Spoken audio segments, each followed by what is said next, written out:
Three tech CEOs just got sworn in as lieutenant colonels, and that's a fairly high rank. That's two steps below being a general, and they got sworn in by Donald Trump, jumping ahead of all these other officers and people who have made sacrificed and made a career out of being in the military.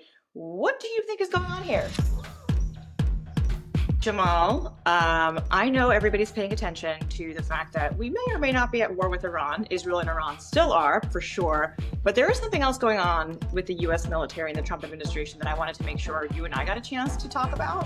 The fact that three tech CEOs just got sworn in as lieutenant colonels, and that's a fairly high rank. That's two steps below being a general. And they got sworn in by Donald Trump, jumping ahead of all these other officers and people who have made sacrificed and made a career out of being in the military. What do you think is going on here? So it sounds like there's a what would normally be a rational explanation here, right? Like the Army is trying to bring in high level talent to get them to come into the Army and teach them how to do new things. Now, normally that seems like that happens with consultants. It seems like you just go out and you find people who know different things. They come into the military and they get a chance to help coach the career military officers. What's weird about this in the Trump administration is the very kind of cozy relationship that's happening between corporate America and the government. And it makes you wonder, what don't we know about this deal? What don't we know about the relationship between some of these people and the White House, frankly? And we know that Meta and Palantir are companies that the president has been doing business with and sort of cozying up to. So is this just kind of like a, let's find new talent to bring into the military to teach us how to do new things? Or is it something a lot more nefarious? Part of the problem, Jamal, is that it's the specific companies and which position of executive is getting this military appointment, right? So like you said, if they had access in a civilian capacity for coordination, great. But the idea that Palantir, Meta, OpenAI, groups that already had their senior leaders behind Trump at the inauguration already have unprecedented access to American data like our social security numbers, our taxpayer history. Now, their product officers, their research officers are going to be directly embedded in the military and have access to all that top secret information. I'm like, I thought we were trying to prevent the military tech takeover of the world, right? Like we don't want that to be happening. So why is this what our government is doing right now? In 1960, into 1959, 1960, Dwight Eisenhower, the former president, gave his final speech to the nation before he left the nation and before he left the White House. And he warned the nation of this military industrial complex that would be driving policy and could get so powerful that it would overtake the status of the president of the United States, even himself. And so now what we see is not just a complex. It's not very complex, right? It's like the military and tech seem to be completely entwined, just like fingers in a hand. And so the question now is, why are they doing this? Why are these companies? What are they supposed to do? And I know they're members of the Army Reserve, so they get to keep their day jobs and then serve every 2 weeks or weekend a month, like weekend, reserve officers. So there is I guess there's some separation. I guess they still have to deal with the rules about secrets and what you could divulge to whom, but it's all just seems incredibly cozy. And again, with the same companies that you just mentioned, Era, who were sitting right behind Donald Trump when he was inaugurated. And we know that Elon Musk is like best buds with the people who created Palantir. So this is all very, very suspect. Yeah, I think it's a lot worse than just being cozy. Because if you think about it, now there's people in the military rank who are two steps away from general, but also have access directly to the president. So who do you think they're going to listen to? The Peter Thiel calling up President Trump and saying, hey, leave my guy alone, let him do what he wants to do.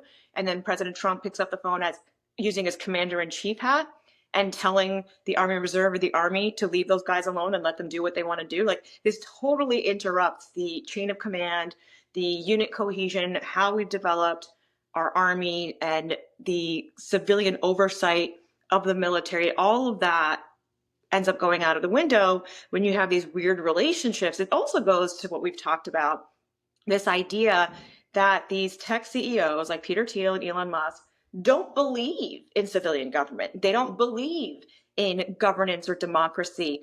They think that public service and all the public services that we get in our government should actually be run like a tech company. They want a CEO monarch. That's what they believe. And they are doing this and implementing this without any permission from the rest of us. Yeah, well, raises a whole host of questions, especially while we're in the middle of what we're doing in Iran right now, where we have the What are we president doing? taking, we have the president bombing Iran without really consulting Congress, going into Iran and, again, bombing, supporting Netanyahu. But at the same time, we saw this morning when the day that we're all recording this, the president also seems to be very upset with Israel for violating the terms of this supposed ceasefire that he negotiated overnight.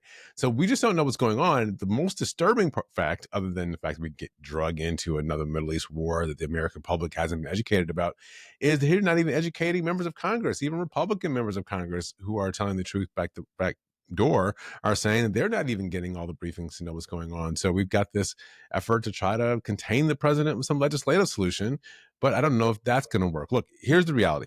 If it is true that Iran would not do a deal and Iran was going to develop a nuclear weapon, there is an argument for there being some sort of military action in Iran.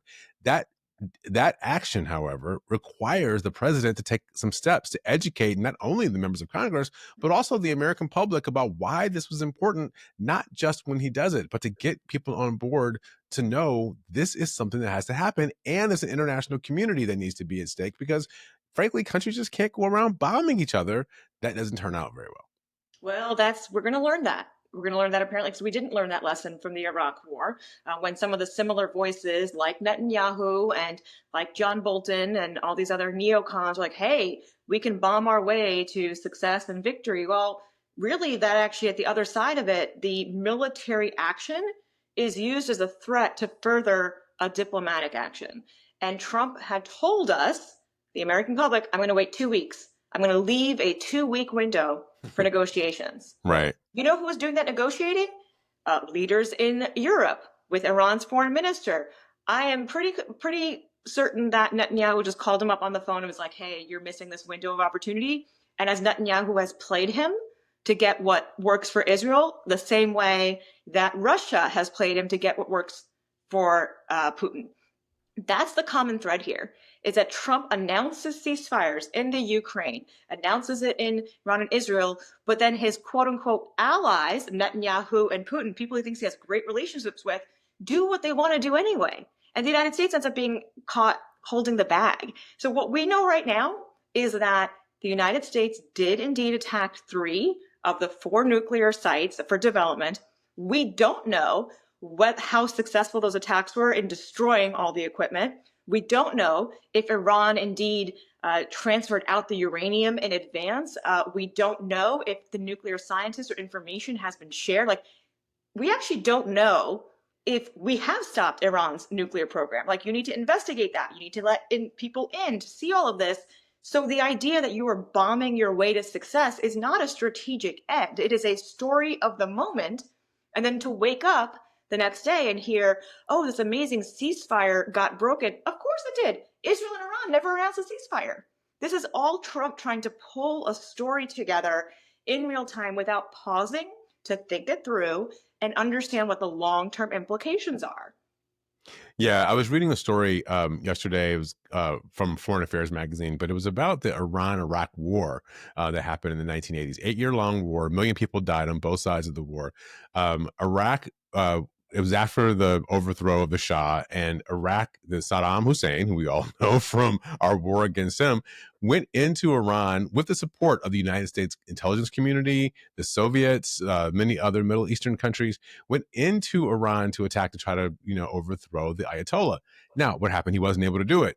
But the other part of it is he strengthened the mullahs. And so all the folks in Iran that we were against actually ended up getting stronger because they all felt like the country felt like it was under attack from all the other powers, and they needed to band together to defend Iran, not necessarily just defend the mullahs, but the mullahs got to be more influential. They also had greater control over the military. They had greater control over the intelligence assets. They were able to do all these things. So this is the law of unintended consequences. When you start going into countries without thinking through what's happening, without support of the local people on the ground, without understanding how these things work together, you end up having unintended consequences that then blow back at us and become even worse over time. That's the thing that we also have to be worried about when we see the president taking these actions with these with these people around him that we don't necessarily trust, like Tulsi Gabbard and Hegseth and, all these sort of random folks who may or may not be in the room when the president's making these decisions. But he doesn't have the best people who are giving him advice about this, and they're making really consequential decisions without the level of thinking that those of us who are going to bear the brunt of the responsibility are going to have to face. It would like Oh, for them well, to have. he's even kicked out Tulsi Gabbard. She's the head of the National Right. Intelligence. And because she said on the record and has continued to say, well, there is no intel that actually is showing Iran is less than 6 months away from a nuclear bomb. Like the idea that, yes, they have the uranium, but they don't necessarily have the trigger mechanisms or all the casing that you need. All the mechanics aren't there. So we had time to figure this out, right? So that went against Trump's story. That certainly went against Netanyahu's story, who for 30 years, Netanyahu has been trying to get America to bomb Iran and do the dirty work for them, right? So Tulsi Gabbard's been eliminated from this group. We don't have a national security advisor. There's one negotiator for all the crises. He's doing Gaza negotiations, he's doing Ukraine negotiations, and now suddenly he's going to do Iran also. But what you do have is you have Pete Hegseth, who's a TV guy, who will go out there and say whatever Trump wants him to say. So Right. that's how Trump is making these decisions. It's not, even in the first term, at least there were seasoned generals and people with experience in the Iraq and Afghanistan war who learned the lessons of what happens when the United States bombs a country and then ends up having to take responsibility for the fallout. At least literally, even in Afghanistan and Iraq, we had other allies with us. Like there is nobody on board right now with what the United States is doing and how it's operating. Even Russia is like, yo, can you slow your roll a little bit? So this is America alone. Like you said it before, this is a Trump acting like a cowboy. He's not bringing along the American people. He's not bringing along Congress at all. And there's no logic or rationale that we've been given about how this has to happen at this moment. And the irony of all of this is we actually do have tools to do all the things that we've talked about. Right. We have the tools for strategy. We also have the tools for getting people in a country who are opposed to a dictator to come on our side. There's entire, like the whole what we did in the Soviet Union of communicating behind the Iron Curtain. Are you talking about things like Voice of America, maybe? Yes. Oh, The entire program that we had because Iran internet, a lot of people VPN on the internet so they can get news from the outside world. We had entire programs in the State Department specifically communicating people in Iran in their language about what the real news is. That's all been shut down. Like all right, of those, that's right. That was the point I wanted to get to. Right, this is part of the Doge problem. Is we got rid of the ability for our foreign service officers to actually influence what happens in some of these countries. And that's what you need is not bomb the country, suddenly have all these people who would have been on our side about regime change or against the Ayatollahs feeling like, oh my God, you attacked my country. Because I can tell you right now, a foreign country were to attack us and say, oh yeah, this was a preemptive strike. I wouldn't be sitting there talking about how Trump is terrible. I would sit there and be like, yo, you attacked America. Like, we got to figure this out. The rallying the flag thing is happening, and we didn't use any of the tools that we had and we've used in the past with the Soviet Union or other autocratic regimes. We didn't use any of those in the Iran situation. Well, because we got rid of them, right? I mean, the only thing left, I think, still standing at the Voice of America is the Cuba desk, right? And I think they're the only station that still has the full complement of staff that's still communicating, are the people talking to Cuba. Everybody else around the world has been cut. I think down to 15% of the total number of people who worked for Voice of America. Only 15% of them who are left still working for Voice of America. How is it that we're supposed to communicate to the rest of the world about our values and about the way of life it is that we think they ought to be paying attention to, do when only, a couple hundred people are able to do it for the entire world. I just think it's a travesty. And so here we are, with a government that's been corroded and kind of defanged, and we've got a foreign policy institution that people have taken away all these foreign service officers and USAID and all these places where America had credibility around the world, and we were able to go out and tell people we were going to help and then show up with the help we promised. And now we've got people, literally foreign service officers, leaving countries under the dead of night because they're afraid of being, picked up because the foreign service America is not living up to its obligations to organizations that we were funding on the ground. That is the America of the Trump world, which is one that we're retreating from any positions of leadership to one where the only power we have now is hard power, and they think that is helpful because they went and bombed Iran. Oh, I've got another nugget for you. Do you know who's in charge of counterterrorism right now? It's Mm. some 22, 23-year-old whose previous job was Oh, doing some kind of entry level work for landscaping, but I he's saw loyal that. to Trump and family are donors. He is the head of counterterrorism. I encourage everyone to go and Google head of counterterrorism Trump and just Google image what his headshot looks like. Yeah. You could, I mean, it is comical and scary at this point. That's who's in charge of counterterrorism. And I mentioned that because you're hearing all this talk about, oh, Iran might activate sleeper cells. I'm like, okay, again, what's the evidence? What's the history here? How does that actually work? But after the bombing of Iraq, what did we get? We didn't get a democratic government over there. We didn't get all these groups suddenly working together. No, there were lots of infighting. There's a power vacuum. We got ISIS coming Right. out of that whole situation. So right now, knowing that bombing of Iran may leave a power vacuum, they're already saying there's a challenge potentially with Americans being targets overseas and domestically. What kind of Yahoo do you got in charge of counterterrorism? I mean, look, I will tell you, I was, as I think I was in Europe for the weekend, for the last few days, and we were there for about 4 or 5 days in France, and we flew back on Monday from Paris. And I will tell you, I was a little concerned, one, going through the airport, and then two, being on a transatlantic flight while this is happening. And we know that Iran's not just going to sit back and allow this to happen. There's no telling what would happen.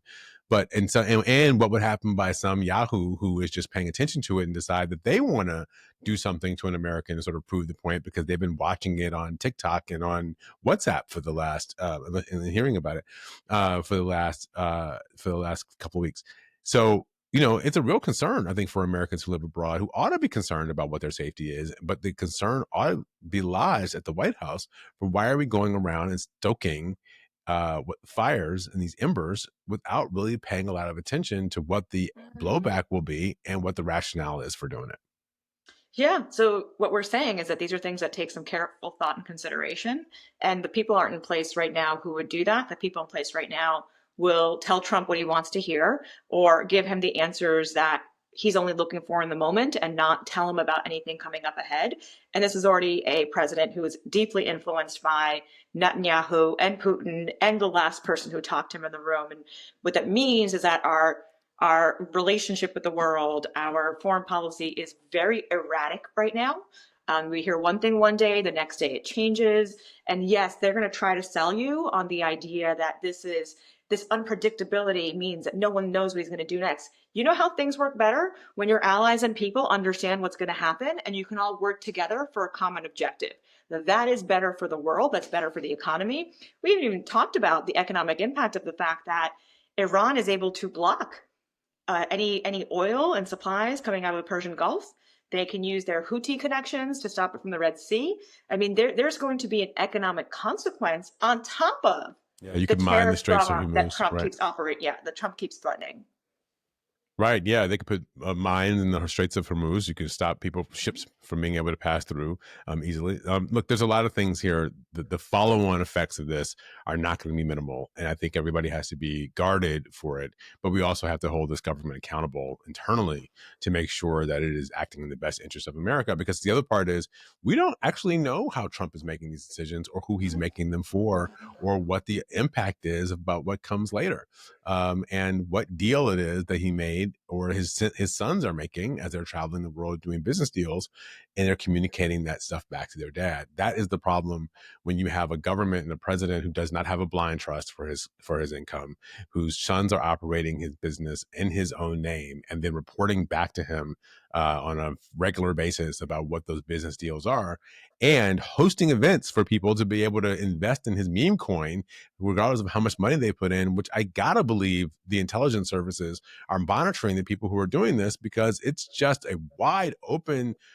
invitation for foreign influence. So all those things, whether he did it or not, they raise questions about what the American president is up to, why he's doing it, and who benefits. And if it's not us, we need to know who, and we need to shut it down. Tech CEOs, that's who's benefiting, folks. Tech CEOs, right? Because while Trump is following his own interests financially, don't forget these other billionaires who've had access to all of our information are also following their financial interests. But well, There we go. Jamal, we're gonna. I think that's another cheery note to leave it at today, as we so often do. But hey, at least we're all better informed, and we know what to keep an eye out for. One of the last things I want to say is let's listen to the story that Trump is telling us and his friends are telling us. Let's be very critical about what we're hearing, and not just accepting that, oh, there's a ceasefire. Oh, we won this war. Oh, we've ended their nuclear program. We need the evidence and we need the proof, and we need, I guess, multiple sources now to verify that what the President of the United States is saying is indeed actually happening. What's up with Iran? Show us the receipts. Thank you. Good to be here. Good to talk to you again there.